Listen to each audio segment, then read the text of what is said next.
So, how do you become the one who breaks out of your family's poverty cycle when the odds are actually stacked against you?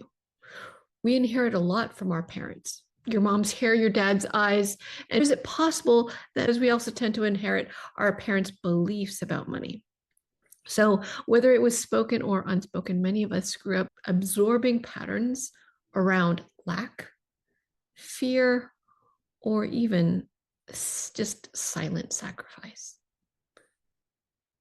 But if you wanted your financial story to change, like maybe you thought, well, if it started that way, do I have any chance of making a difference, having something different start with me? Yes. If you could heal those wounds, how? Could it start by simply continuing to learn about finances, on knowing how to grow wealth, on how to rewrite limiting money thoughts, like what we do here and things I teach in my courses? The healing you're doing right now, what if it becomes the turning point of your family's wealth and the next generation will never even know the financial struggle the way you do? Hi, I'm Kathy Vu, and welcome to Life in Abundance. Here we talk about growing in faith and finances so you walk out fully in purpose and you leave a legacy of peace, wisdom, and provision. So, how much does your money beliefs affect others? Today, we are talking about the ripple effect and how your money belief could transform not just your life, but a multitude of lives around you. Maybe you believe that, but maybe you don't. And that's why it feels like just you, just your belief, just your effort won't be enough to make a big difference. So then, should you even bother? But I'm here to tell you that just you is enough to make an impact bigger than you know. So let's talk about it. Have you ever wished that your family had somehow been better about finances? Like you got no financial help from your family because you feel like you are the one starting from scratch. You had nothing and you're building it all up yourself. And if they were not able to give you a leg up, were there times in your life that you wished that that had been different? Well, then you're not alone. Many of us didn't grow up learning about how to build wealth and the things that you need to build sustained abundance in your life, right? Most of us, what we saw was struggle. We saw great examples of sacrifice. So we learned how to do the same to survive. Most of us didn't grow up talking about wealth. Were you taught to just work hard, be grateful, don't ask for too much because that might be greedy? So even today, maybe you still wrestle with the idea that you're not allowed to want more. And that if you did want more, my goodness, well, actually, that could be a good thing. So perhaps your parents were simply repeating what their parents taught and gave for them as an example. And so on, it goes to you, but you don't have to repeat their same mistakes. If you do, the likelihood that you will pass it to your kids is high. If you would want to pass on something different, then you can choose a different path and you do have the power to choose. Now, of course, lots of people think, well, then I just believe in something more and it will happen? Well, that might work for some. Of course, there tends to be a lot more who thought they were going to be rich and famous, but they weren't. You might even know someone who had big dreams and they didn't come true. So then what gives then? Well, I want to propose to you that it may not be just believing in the riches, but to actually be open to the one who gives the riches. What do I mean by that? So God, in his wisdom, teaches us not just to be a blob and do nothing. He actually teaches us to learn and he encourages us to grow. So, like a loving parent with a child who wants maybe to drive a car, right? Driving a car with no learning, well, that could harm the child. And so the wise thing to do is to teach the child so that the gift will benefit her. So if when wanting to change your finances, if you choose to grow, to be willing to learn, that becomes a powerful place to start. If you then continue to press through, even when it feels slow or when it feels uncomfortable, think of a caterpillar becoming a butterfly. The transformation takes time. It isn't easy, it takes effort, but in the end, oh, so worth it. So, how do you let go of your parents' poor money habits? How do you erase limited thinking if that is what you've grown up with? Well, like a caterpillar, it's a process. What might happen if you started recognizing the habits leading to mediocre finances and you start unlearning what no longer serves you?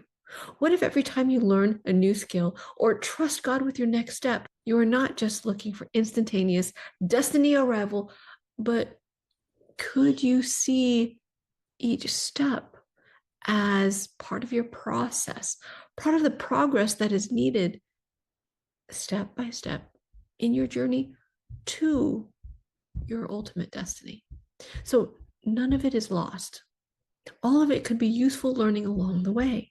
And maybe this new perspective allows you to see all events as something useful and ultimately something that works in your favor, even if it is not exactly what you want in the moment. Because the moment you step into willingness to learn and grow, you invite healing around the things in your past, healing wounds of what was not wanted, but also healing wounds about money. The transformation is for more than just you. You won't be just shifting your experience, you'll be opening up new possibilities for your children too, and even their children. You'll be laying a new foundation, creating the new normal for your kids. Maybe the new normal becomes success instead of uncertainty. Your butterfly is becoming the woman who says, the time for barely enough ends with me, and something better begins with me from now on. You don't need to be perfect, but you do need to be intentional and take action. And over time, that choice, your willingness to learn, maybe it starts with just a trickle. Maybe it's just a leaning towards possibilities for you. Maybe it's a leaning towards God's promises about your finances. And maybe that starts with just a ripple. First, just in your wallet. And then maybe you'll see some effects in your family. And then it possibly spreads to others in your extended family and your community. And when you're open to learning, God just brings opportunities. Because think about it, when you hear about stories of successful people, now it doesn't matter who you're thinking about, from singers to playwrights, from entrepreneurs to inventors, you'll find all of them were searching. They were trying, they were looking, they were practicing, and God opened a door for them. For me, it was investing, and not the traditional way. I had been desperately searching for a better way to invest, a way to grow my money and get somewhere definitely better than what I was, because I didn't think what I had was enough. And I didn't know that it was God back then. But now that I see what happened, Bitcoin ended up being one of the best things God brought into my life. It surpassed what I needed. It worked out better than I thought that could happen for me. And that's why I talk about Bitcoin to women who are open to learning about it. I know a lot of headlines have misconstrued it, but Bitcoin is actually a good in the world. Most investors tend to find out after they've studied it for a while, even though it's not usually what people see up front. One of the things that most people don't realize right away is that while our financial system allows inflation to erode our savings in traditional assets, Bitcoin grows in values because there is no inflation in Bitcoin. Bitcoin is sound money and a fair value system. What a game changer. Imagine having something that fights inflation for you and your family. So even if you're starting out with something small, since Bitcoin grows and it isn't diluted over time, it can actually preserve your wealth across generations. And that's why I try to have those who are having a hard time finding good investments to consider Bitcoin. But God can find many ways to bless you as long as you are looking and maybe even listening. So for you, maybe it's investing in gold and silver. Maybe he'll be leading you to build a business. I don't know the how, but I do know that he will, because it is in his will to bless you. He loves you more than you know, and he is a wise and loving parent and does not want to give a gift if he thinks it would hurt his child in the long run.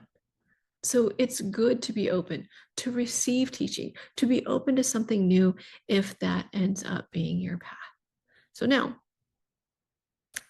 let's just use our imagination for a moment and really picture it in our mind. So if you're in a hard place financially, or even if you're in a place that's just not too hard, but just not where you want to be, imagine you coming out of this. Imagine breaking the cycle of poverty in your family lineage. Hardship ends with you. And because of your efforts, your kids, maybe even your grandkids, may never know the struggle that you had to deal with. They may never know the hardship you have endured.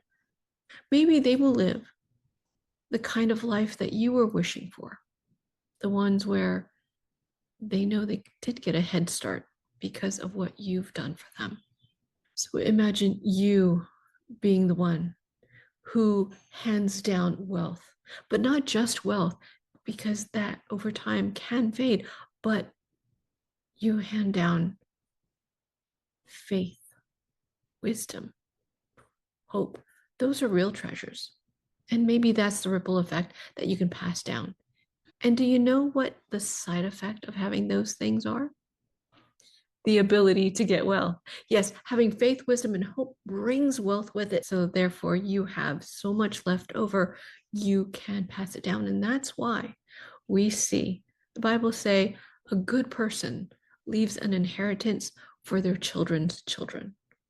That inheritance doesn't have to be huge amounts of cash to be meaningful. It could be wisdom. It could be a mindset of hope and possibility. It could be good money habits to save and invest, maybe with something like Bitcoin or maybe another high value asset. Hearing what you can pass down now. If by chance you are wondering, well, have I passed down anything that I wish I didn't pass down to my kids? Well, don't worry about that. God is a redeemer. He has the power to fix mistakes and turn them into blessings. Just got to stay long enough to see him do it. So the point is, now you get to choose what you pass down, and the choice is all yours, and it may start now. So if you've ever felt overwhelmed or behind, or maybe even unsure if it's worth the effort, think about how grateful you might be if your parents had made this money transformation and passed this butterfly-like finances to you. How much do you want to give that to your children? And no, like I said, it's not all about the money. It is about the confidence and the peace, the I'm not worried, I trust that my future is good. The impact that your faith-fueled choices will have could last for generations. So if it is okay, I would love to pray with you. So God, please bless this woman hearing your encouragement to learn and grow. Let her be led into your blessing, and please give her peace and keep her close to you. I pray in Jesus' name. Amen. So you are not powerless against what has been passed down to you. You are creating a ripple effect, even if you don't see it yet. And if this spoke to you, please subscribe so that you are notified for our next video on building a legacy. I'll see you in the next video.